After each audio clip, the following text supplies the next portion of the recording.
안녕하십니까? 광야 말씀입니다. 오늘 우리는 어떻게 십자가가 기독교의 중심이 되었는가에 대한 물음으로 시작하려고 합니다. 왜냐하면 많은 그리스도인들이 십자가에 대한 의미를 명확하게 알지 못하고 있기 때문에 오늘 그 십자가의 의미를 다시 한번 생각해보는 시간을 가지려고 합니다. 어떻게 그토록 수치와 저주의 상징이 한 종교의 중심이자 영광의 상징으로 역전될 수 있었습니까? 이 질문에 답하는 과정이 기독교 신앙의 가장 깊은 신비를 탐험하는 여정이 될 것입니다.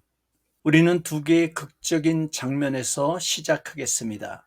첫째는 2세기경으로 로마 팔레티노 언덕의 돌벽의 낙서입니다. 당나귀의 머리를 한 인물이 십자가에 달려있고 그 옆에 한 남자가 경배의 손짓을 하며 알렉사메노스는 그의 신을 경배한다 조롱하는 그림이 그려져 있습니다. 이는 로마의 심장부에서 울려 퍼지는 지성의 조롱이며 상식의 항변입니다. 어떻게 신이 죽을 수 있는가? 그것도 가장 비참하고 수치스러운 방법으로. 이 낙서는 십자가가 당시 로마인들에게 얼마나 어리석은 것인지 보여주는 가장 생생한 고고학적인 증언입니다. 고린도전서 1장 18절 십자가의 도가 멸망하는 자들에게는 미련한 것이요 구원을 받는 우리에게는 하나님의 능력이라. 그러나 예수님께서 십자가를 지고 걸으셨던 비아 돌로로사 길의 돌 하나하나는 고통의 기억을 품고 있습니다. 로마인들에게 십자가형은 반역자에 대한 극도의 형벌이자 제국의 힘을 과시하는 공포의 정치적 수단이었습니다. 그러나 유대인들에게는 그 이상이었습니다. 신명기 21장 23절 나무에 달린 자는 하나님께 저주를 받았음이니라. 십자가는 단순한 사형 틀이 아니라 하나님의 언약 백성으로부터의 완전한 단절과 영적 파산을 의미하는 끔찍한 상징이었습니다. 로마의 조롱과 예루살렘의 저주는 십자가가 본래 가지고 있던 의미의 무게를 우리에게 증언합니다. 교회가 이 상징을 선택했다는 것은 세상의 모든 가치와 기대를 정면으로 거스르는 혁명적 선언이었습니다. 초대교회가 십자가를 자신들의 상징으로 삼기까지 그들이 사용했던 단어 속에는 이미 깊은 신앙적 고뇌가 담겨 있었습니다. 우리는 여기서 세 개의 핵심 단어를 깊이 묵상하려고 합니다. 헬라어 스타로스는 본래 말뚝을 의미합니다. 시간이 지나면서 죄수를 매달기 위한 가로대를 더한 형태로 발전되어서 십자가라고 부릅니다. 십자가는 로마 제국의 잔혹한 사형 제도를 의미합니다. 십자가는 권력, 수치, 고통, 죽음의 언어였습니다. 캐로는 로마 시민의 생각과 눈과 귀에서 멀어져야 할 단어라고 부를 만큼 끔찍하게 생각했습니다. 그러나 사도행전에서 베드로와 사도 바울은 의도적으로 스타우로스, 즉 십자가 대신에 크실론, 나무라는 단어를 사용합니다. 이것은 단순한 단어 선택의 문제가 아니라 신학적 해석이었습니다. 크실론이라는 단어를 통해 사도들은 사람들의 마음을 로마의 형벌에서 히브리 성경으로 즉시 이동시킵니다. 왜냐하면 모든 유대인들은 나무라는 말을 듣는 순간 신명기 21장의 말씀을 떠올렸기 때문입니다. 신명기 21장 22절과 23절 사람이 만일 죽을 죄를 범함으로 내가 그를 죽여 나무 위에 달거든 나무에 달린 자는 하나님께 저주를 받았음이니라. 그러므로 헬라어 크실로는 저주라는 의미입니다. 신명기 21장 23절에 나무에 달린 자는 하나님께 저주를 받았음이니라. 이 말씀에서 크실로는 하나님의 거룩한 진노와 분리를 말합니다. 초대교회가 예수님의 죽음을 나무에 달린 죽음으로 선포했을 때 그들은 세상의 조롱을 넘어서 더 근본적인 문제, 즉 어떻게 하나님의 아들이 하나님의 저주 아래 죽을 수 있는가라는 신학적 문제에 직면했던 것입니다. 그들은 이 문제를 회피하지 않고 정면으로 끌어안았습니다. 바로 이 지점에서 복음이 분명하게 드러나게 됩니다. 이 언어의 뿌리를 이해하는 게 초대교회가 예수님의 죽음을 단순한 순교가 아니라 이스라엘의 역사와 율법 전체를 성취하는 하나님의 구원 행위로 이해했음을 보여줍니다. 사도들은 로마의 스타우로스, 즉 십자가 사형 제도를 쿠실론, 즉 나무로 재해석하여 그 안에서 저주의 신비를 풀어낸 것입니다.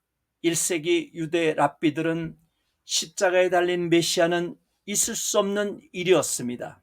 메시아는 다윗의 보좌를 회복하고 로마를 몰아내며 이스라엘의 영광을 가져올 정복자여야 했습니다. 하나님의 저주를 받고 죽은 메시아는 상상조차 할 수 없는 가장 큰 걸림돌이었습니다. 고린도전서 1장 23절 우리는 십자가에 못 박힌 그리스도를 전하니 유대인에게는 거리끼는 것이요 이방인에게는 미련한 것이로되 그러나 예수님의 제자들은 부활하신 주님께서 직접 열어주신 눈으로 성경을 다시 읽기 시작했습니다. 누가복음 24장 27절과 45절 이는 모세와 모든 선지자의 글로 시작하여 모든 성경에 쓴 바 자기에 관한 것을 자세히 설명하시느니라. 이에 그들의 마음을 열어 성경을 깨닫게 하시고 사도들은 랍비들의 전통적 기대를 넘어서는 더 깊고 오래된 하나님의 계획을 발견했습니다. 그들은 흩어져 있던 성경의 퍼즐 조각들을 십자가라는 그림에 맞춰 재배열하기 시작했습니다. 제자들은 이사야서에서 하나님의 저주를 설명할 열쇠를 찾았습니다. 이사야서 53장 5절과 6절 그가 찔림은 우리의 허물 때문이요 그가 상함은 우리의 죄악 때문이라. 그가 징계를 받음으로 우리는 평화를 누리고 그가 채찍에 맞음으로 우리는 나음을 받았도다. 우리는 다 양 같아서 그릇 행하여 각기 제 길로 갔거늘 여호와께서는 우리 모두의 죄악을 그에게 담당시키셨도다. 예수님께서 받으신 저주는 자신의 죄 때문이 아니었습니다. 그것은 우리의 저주였습니다. 예수님은 우리를 대신하여 케랄라, 저주를 받으신 것입니다.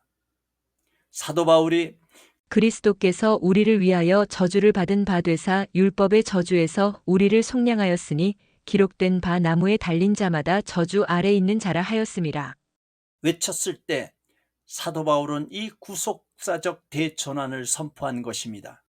요한계시록 5장 6절에서 예수님은 일찍이 죽임을 당한 것 같은 어린 양. 묘사됩니다. 이는 출애굽 당시 이스라엘 장자들을 죽음의 천사로부터 구원했던 유월절 어린 양의 모형이 마침내 실체이신 예수 그리스도 안에서 성취되었음을 보여줍니다. 십자가에서 흘리신 예수님의 피는 하나님의 진노를 넘어가게 하는 유일한 희생 제물이었습니다. 십자가는 단순한 처형이 아니라 온 인류를 위한 유월절 제사였습니다. 모리아산에서 이삭은 자신을 태울 나무를 직접 지고 올라갔습니다. 아버지는 사랑하는 아들을 기꺼이 내어주었고 아들은 순종했습니다. 하나님은 수양을 예비하심으로 이삭을 대신하게 하셨습니다.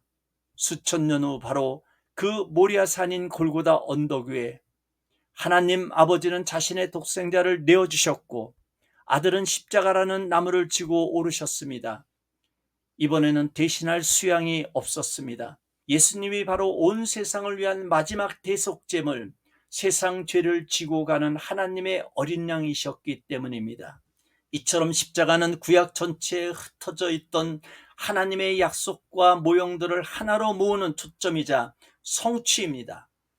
그것은 갑작스러운 비극이 아니라 창세전부터 계획된 하나님의 지혜의 정점이었습니다. 이제 우리는 처음 질문으로 돌아가서 어떻게 십자가가 기독교의 중심이 되었는가에 대한 해답을 얻을 수 있습니다. 십자가는 하나님의 성품을 가장 완벽하게 계시합니다. 십자가 위에서 하나님의 공의와 사랑이 만납니다. 죄에 대한 하나님의 불타는 진노는 죄 없으신 아들 위에 쏟아졌습니다. 동시에 죄인을 구원하시려는 하나님의 끝없는 자비는 아들을 기꺼이 내어주는 희생으로 나타났습니다. 십자가 없이는 우리는 하나님의 거룩한 공의의 깊이도 우리를 향한 그분의 사랑의 높이도 온전히 깨달을 수 없습니다. 십자가는 인류 역사의 중심축입니다. 요한계시록에서 역사의 두루마리를 떼기에 합당하신 유일한 분은 죽임을 당하신 어린 양입니다. 이는 인류의 모든 역사, 전쟁, 기근, 나라의 흥망성쇠가 결국 십자가 사건의 의미 안에서 해석되고 심판받으며 완성될 것임을 선포하는 것입니다. 십자가는 과거를 해석하고 미래를 여는 열쇠입니다. 또한 십자가는 예배의 영원한 주제입니다. 하늘의 모든 존재는 요한계시록 5장 12절 큰 음성으로 이르되 죽임을 당하신 어린 양은 능력과 부와 지혜와 힘과 존귀와 영광과 찬송을 받으시기에 합당하도다 하러라. 노래합니다. 우리의 구원, 우리의 소망, 우리의 모든 찬양은 십자가에서 시작되어 영원으로 이어집니다. 결론적으로 로마의 조롱과 유대의 저주를 받았던 그 십자가가 기독교의 중심이 된 것은 그것이 예수님 자신의 사명의 중심이었기 때문이며 사도들의 선포의 핵심이었기 때문입니다. 그리고 무엇보다 죄인을 구원하시려는 하나님의 영원한 계획이었기 때문입니다. 우리가 성경을 읽고 연구하는 궁극적인 목적은 단편적인 교훈을 얻는 것이 아닙니다. 성경이라는 거대한 산맥을 탐험하며 모든 길과 계곡이 결국 십자가라는 가장 높은 봉우리로 이어짐을 발견하는 것입니다. 그리고 그 정상에서 우리를 위해 저주를 받으시고 죽임당하셨으나 다시 살아나신 영광의 주님을 만나는 것입니다. 용감한 수호자인 알렉사메노스를 조롱했던 세상의 소리는 사라졌지만 어린 양에게 찬송과 존귀와 영광과 능력을 세세토록 돌릴지어다. 하늘의 노래는 오늘도 그리고 영원히 울려 퍼질 것입니다. 이 노래에 우리의 목소리를 더하는 것, 이것이 바로 십자가의 의미를 깨달은 그리스도인들만이 누리는 축복이요 마땅한 응답일 것입니다. 아멘.